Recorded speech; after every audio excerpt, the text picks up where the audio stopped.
and welcome back to my channel. My name is Sin, and I had a vision for the month of October where I was going to do this whole spooky season thing, and I was going to review horror films throughout the whole month of October. That got so derailed, it's not even funny. They should literally do an hour-long Netflix comedy special about just how impossible that task has been. But regardless, we prevail. And this week I want to talk about The Love Witch. I'm not going to sit here and lie. My first impression of the film, I didn't understand it. I'm not going to say I didn't like it because I did like it. I did more research and I watched some interviews by the director. I realized I wasn't viewing it in the context that she was intending you to kind of view it from. And once I kind of understood her vision and what she was trying to do with the film, everything clicked. Like everything clicked. It was just too good for my brain to comprehend. But diving right into it, The Love Witch is about a modern-day witch who uses spells and witchcraft to get men to fall in love with her with deadly consequences. This film is written by, produced, and directed by Anna Beeler. I hope I'm saying her name right. You have full permission to burn me at the stake if I'm not. That is such an amazing accomplishment and like no easy feat to write something, produce it, and then also direct it. She is a triple threat. Love that for her. And I did some more research. I watched some of the interviews she had given about the film, and I realized I was watching it all wrong. It's like going to France and ordering a steak well done. Like, you just don't do that. I was watching this film and really watching it at like face value, and I should have been watching it through these like satirical lens. She was making a commentary about men. In her words, this movie is about how bewitching the female is and how that kind of destroys man. Pure poetry.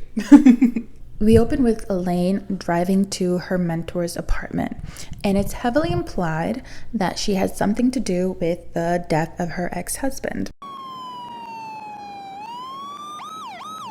Once she arrives to the apartment, pause, might I just add, I love the costuming. Elaine in this all red getup and her car being red, I mean, yes.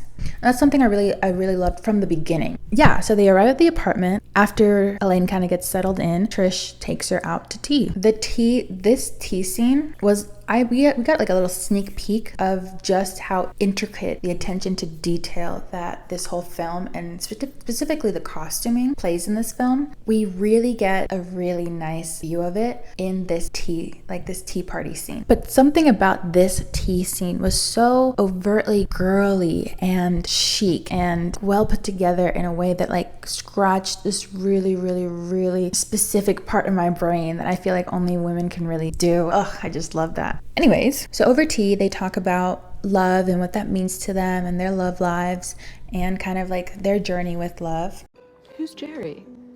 My ex-husband. The day he left me was the day that I died. And then they're interrupted by Trish's husband, Richard.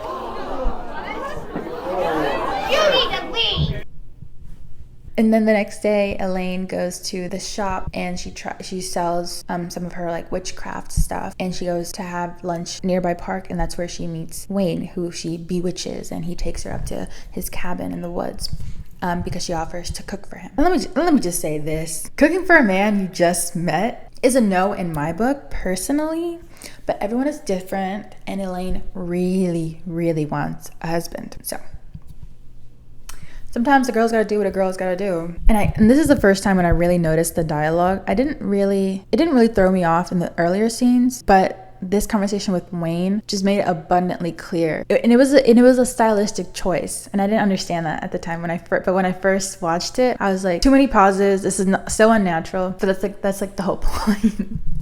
When they get back to the cabin, she makes Wayne drink something. Men have to stop drinking whatever it is she fucking gives them to drink. Like, it clearly will keep killing them. That's just something ironic. The audience knows and they don't.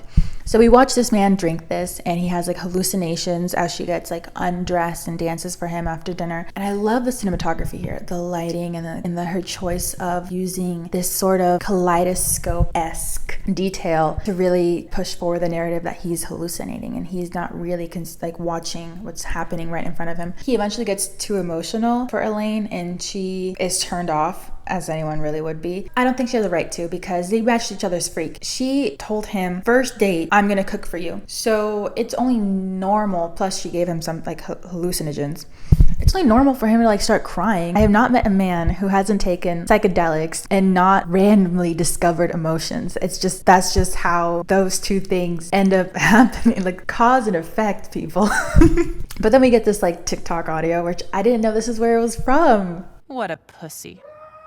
What a baby. I thought I'd found a real man. What a pussy.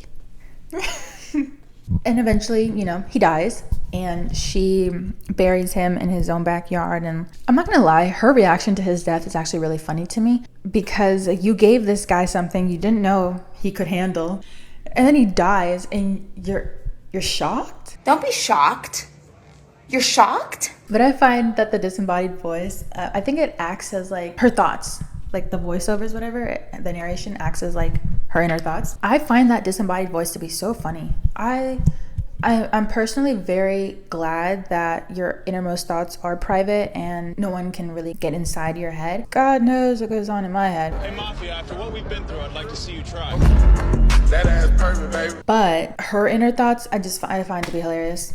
Comedy special level worthy, hilarious. Tampons aren't gross. Women bleed, and that's a beautiful thing.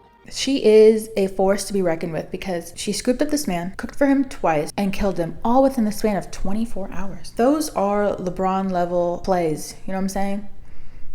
Like, no one else is doing it like her. This also reminds me of like the stranger danger trend going on TikTok. And I feel like Elaine really pioneered that. Like if she doesn't end up finding the love of her life, she will at least, you know, as a side consequence of her actions, teach men to not be so trusting of women. I'm not defending Elaine because she did murder a man, but in her defense, she just picked up witchcraft like a year ago, if that. So then she meets Barbara and they talk about like her love life and how it's going. And she met Wayne, and like I love the cognitive dissonance between what Elaine says happens and what we as the audience witness, because we watched her drug and kill a man, and then she just says this to Barbara. I actually thought that I killed him.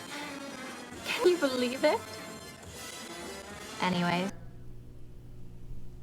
She is the poster child for delusion, because what the hell? And I also want to say this. She says that she had great sex with Wayne. Is the great sex in the room with us right now?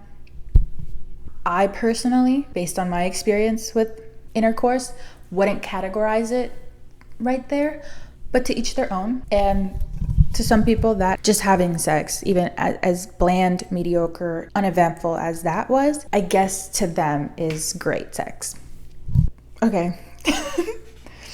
And then we get this scene of her being greeted by like their cult leader.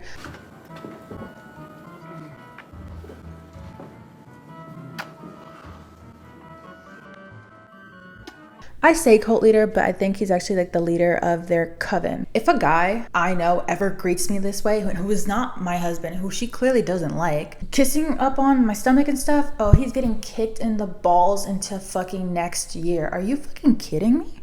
I've seen what I needed to see.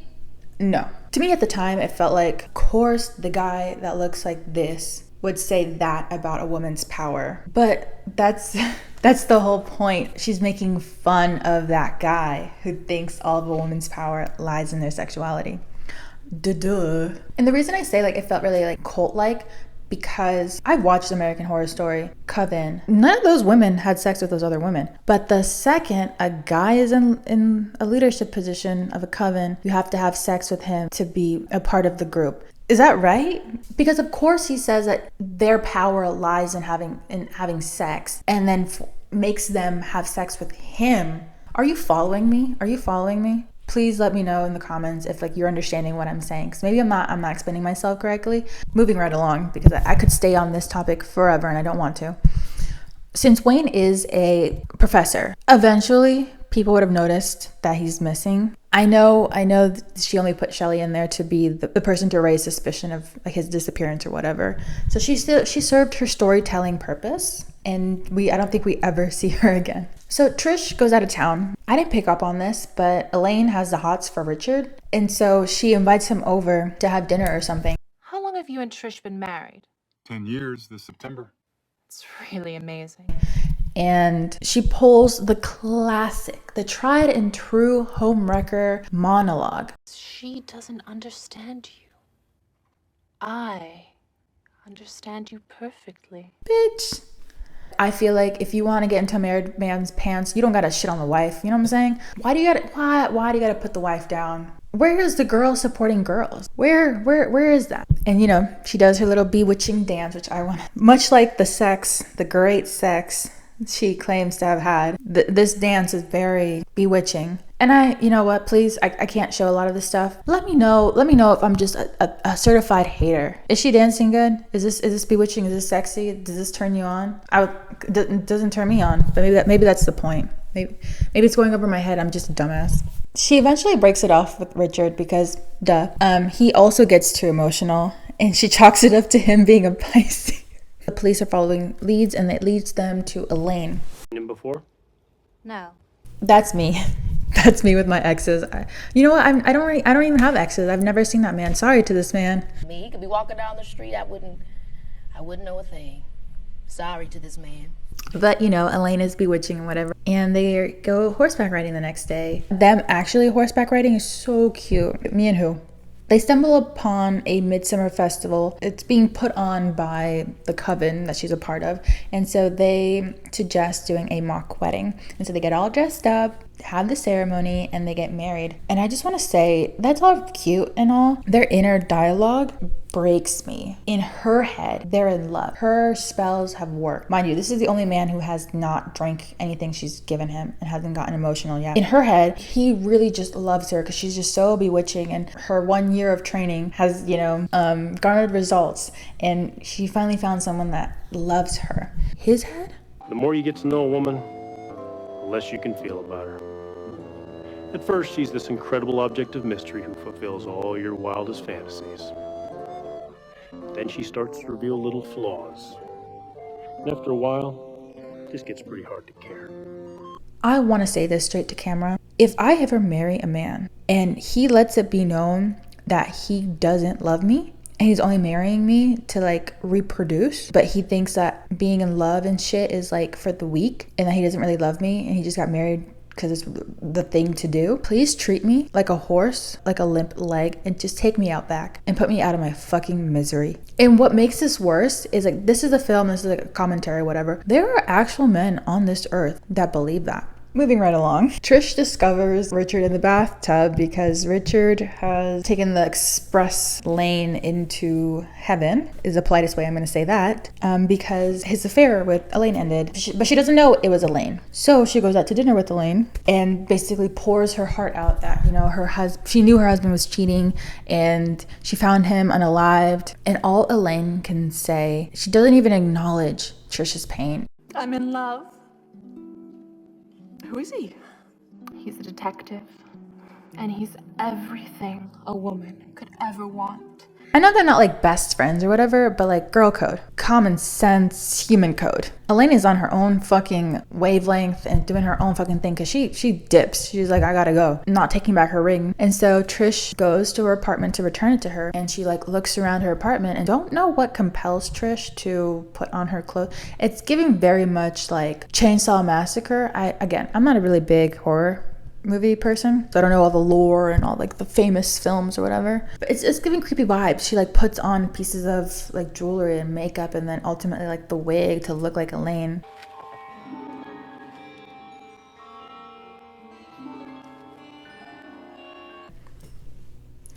And it just was very creepy. And Elaine walks in on her. But before Elaine walks in on her, she discovers there's all these altars of these guys that she has been in relationships with. And she sees Richard's picture.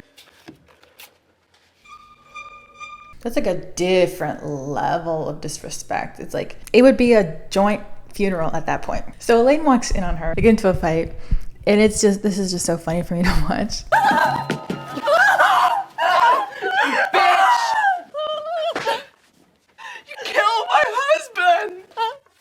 Trish goes to the police. So they find out that she definitely killed Wayne. Griff is trying to arrest her, rightfully so. Elaine is truly the gaslight, gatekeeping girl boss, final boss you have to defeat. Died of heart failure after a beautiful night of lovemaking. And Richard died because he loved me too much. People overhear her, and they already don't like witches, and they go to like assault her, and Griff has to save her, and they go back to her apartment. And back at her apartment, she like bandages him up and tries to give him something to eat. He like slaps it out of her hand. This makes her hysterical, and she thinks about all her past like lovers and stuff, and she just cannot handle that rejection. And she ends up stabbing him unprovoked. And as she stabs him and like sits there with his C word, she has this like, she envisions them riding off into the sunset happily married.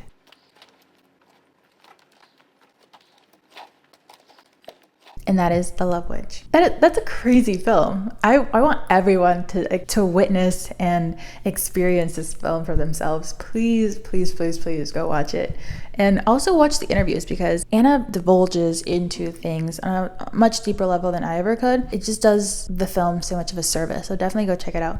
And please let me know if you have seen it, what your thoughts on it were. This was a film that I truly could not look away, and I was not bored for a single second. It really was captivating, not just by like the storyline, but also like it was just so visually captivating with like the set dressing and the costumes and the hair and makeup. It was just something so beautiful to witness and look at, and the art, all the art, because Elaine's an artist. It was just so mesmerizing. So yeah, definitely go check it out. It's just one of those really underrated. It's just really a great underrated film. So check it out. Don't forget to like, comment, and subscribe, and I will see you next time. Bye.